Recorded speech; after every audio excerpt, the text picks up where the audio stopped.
और था, उदाहरण यहां है। कारण ऑफिस में था, उदाहरण घर में।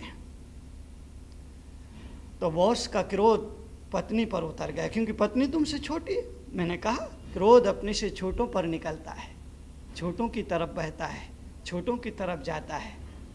पत्नी जो प्रतीक्षा में थी, आपकी अगवानी में थी, आपके इंतजार में खड़ी थी, उस पत्नी पर आप बरस पड़ते हैं, टूट पड़ते हैं। बिन मौसम बारिश होती है, बिन बादल गरजे ही वर्षा होती है, धुआंधार वर्षा होती है, झमाझम वर्षा हुआ हो जाया करती है। और जो क्रोध 2 घंटे से आपके मन ही मन उफन रहा था, उबल रहा था, अंदर ही अंदर जहर बन रहा था, वो एक झटके में आकर के पत्नी पर निकल जाता है। अगर पत्नी की सहन शक्ति ठीक है तो उसे वो आत्मसात कर लिया करती है, लेकिन पत्नी भी तो संसारी प्राणी है, क्रोध तो उसे भी आएगा। मन उसका भी करता है, इसका जवाब दूं, मन को उसका भी करता है कि मैं भी इससे दो हाथ कर लूं। मन उसका भी करता है कि ठीक मैं कोई कम नहीं, अगर तुमने कहा तो मैं भी कोई कम नहीं हूं। लेकिन पत्नी विचार करती है कि पति को कुछ कहना खतरे से खाली नहीं है, वो भी वो कड़वा क्यों जहर आंख बूंद करके कुछ क्षण के लिए पी जाती है, लेकिन पीने के बाद उसे पचा नहीं पाती है। पत्नी भी इंतजार करती है। अब वो इंतजार कर रही है कि मौका मिले और मैं किसी पर ये क्रोध का जहर निकाल दूं। अब वो किस पर निकाले? अब उसे इंतजार करना पड़ेगा। किसका? पति का? नहीं। सासू का? ना बाबा ना। ससुर का? ना बाबा ना। जेठ का बोले नहीं, जिठाने का बोले नहीं, उसे इंतजार करना पड़ेगा। और इंतजार करना पड़े से अपने से छोटे का, और अपने से छोटे में अगर उसके घर में कोई है तो उसका स्वयं का बेटा है, उसका स्वयं का मुन्ना है, उसका स्वयं का लाडला है, उसका स्वयं का पप्पू है। और पप्पू स्कूल गया है। अब जब वो स्कूल से आएगा तब वो अपना क्रोध अपने बेटे पर निकालेगी। छोटा सा बेटा, 5-6 साल का बेटा, पहली दूसरी क्लास में पढ़ता है।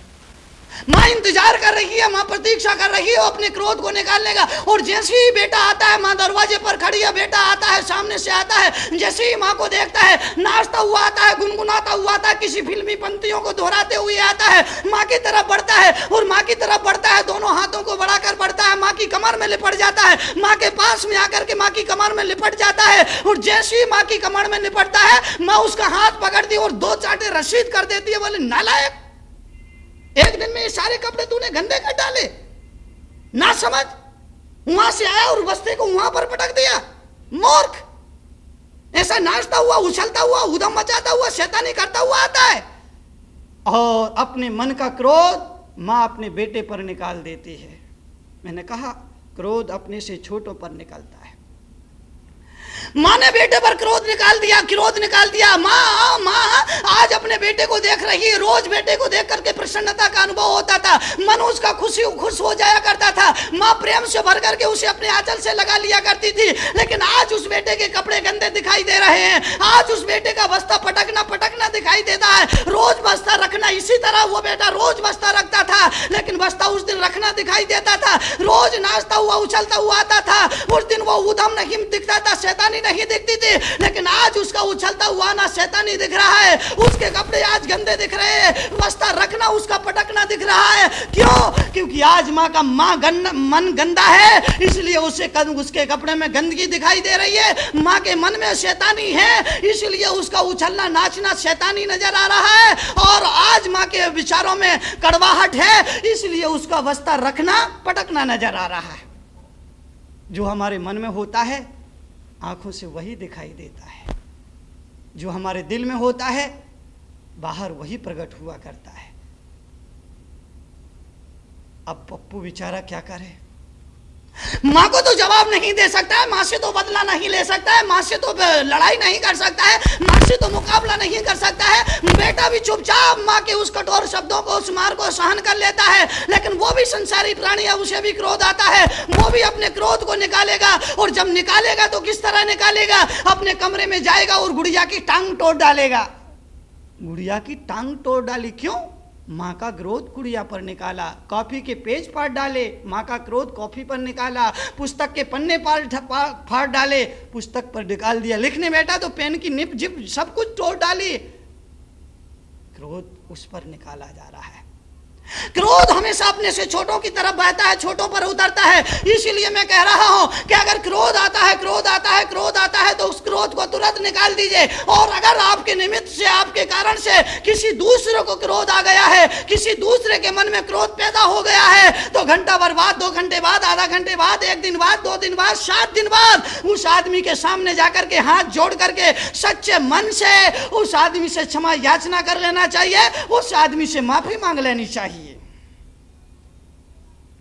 उससे माफी मांगो जिसके साथ तुमने दुर्व्यवहार किया है। इस मुल्क में एक बहुत बड़ी दुर्घटना घट रही है, धार्मिक जगत में एक बहुत बड़ी दुर्घटना घट रही है। सासू बहू में झगड़ा हो जाता है, बहू सासू को कठोर शब्द कह देती है, उसको अपमान कर देती है, उसके माँ बाप तब को गाली सुना दिया करती है, उसके माँ बाप को भी नहीं छोड़ती है, उसके परिवार को भी उस चपेट में ले लेती है। और जब उसके मन में पश्चाताप होता है तो भगवान के चरणों में आकर के भगवान से प्रार्थना करती है कि हे भगवान मुझे क्षमा कर देना, मैंने आज अपनी बहू का दिल दुखाया, उसे गाली दी है, उसको एक थप्पड़ मार दिया है, उसके माँ बाप तक को मैंने भला बुरा कह दिया है, उसके भाई तक को मैंने नहीं बख्शा है, हे भगवान मुझे माफ कर देना। मैं कहता हूँ लोगों से, ऐसा कोई भगवान इस मुल्क में आज तक ना पैदा हुआ है ना पैदा होगा कि दुर्व्यवहार तो करो बहू से और क्षमा मांगो भगवान से।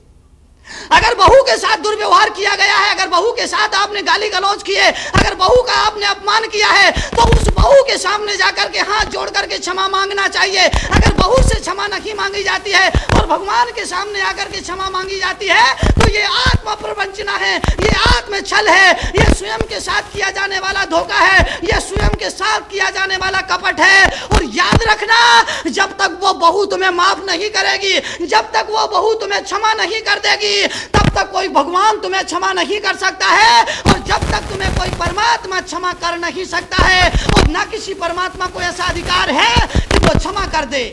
अगर उस बहू ने क्षमा कर दिया है तो परमात्मा से फिर क्षमा मांगने की कोई जरूरत नहीं है, परमात्मा तो अपने आप ही क्षमा कर देगा।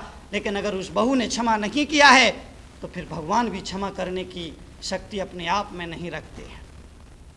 ध्यान रखना, जिसका दिल दुखाया है, जिसके साथ दुर्व्यवहार किया है, जिसके साथ गाली गलौज की है, जिसकी रातों की नींद हराम की है, जिसके जीवन के अमन चैन को तुमने छीन लिया है, उससे जाकर के क्षमा मांग लेना। किसी गरीब का अपमान हो जाता है, किसी असहाय का अपमान हो जाता है, किसी सेवक का, किसी नौकर का, किसी चपरासी का अगर अपमान हो जाता है तो उससे जाकर के क्षमा मांगना। अगर उसने क्षमा कर दिया तो तुम्हारे जीवन का कायाकल्प हो जाएगा, जीवन का कल्याण हो जाएगा। और अगर उसने क्षमा नहीं मांगी वो हाय बन जाएगी, और हाय बनी तो जीवन का तबाह होना निश्चित है। आज इतना ही, शेष बात कल शुरू करूंगा।